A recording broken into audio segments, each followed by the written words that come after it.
ہم شیخ رشید کے اس بیان کی حمایت کرتے ہیں، کیونکہ یہ بیان اس وجہ سے نہیں کہ شیخ رشید نے یہ کہا، ہم اس وجہ سے کہتے ہیں یہ قرآن کا تقاضا ہے، یہ رسول اللہ کی سنت اور حدیث کا تقاضا ہے، یہ ایک مسلمان کے ایمان کا تقاضا ہے۔ شیخ رشید صاحب کی تقریر سنی، آپ نے بھی سنی ہوگی۔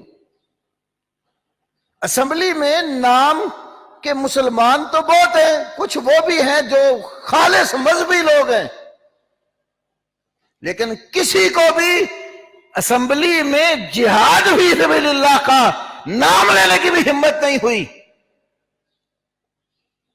میں سوچ رہا تھا دیکھیں اللہ کیسے کیسے لوگوں سے اپنے دین کی بات کروا لیتا۔ ختم نبوت کا مسئلہ جب تھا، قادیانیت کے حوالے سے مسئلہ تھا، اس وقت بھی اللہ نے اس بندے کو بلوا لیا۔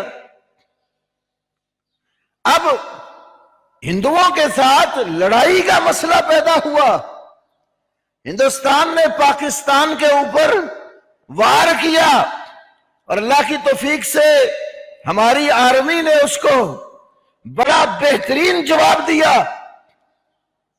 اور ان کا پائلٹ بھی گرفتار ہو گیا۔ تو یہ جہاد فی سبیل اللہ کا ایک موقع اور چانس تھا۔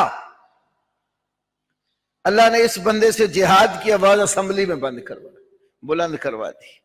شیخ رشید صاحب نے تو افغانستان کا جب جہاد شروع ہوا تو دنیا کے تمام اطراف کے علماء کا حوالہ ذکر کیا کہ جب روس کے ساتھ جنگ لگی تھی تو پوری دنیا کے علماء نے جہاد فی سبیل اللہ کا فتویٰ دیا تھا۔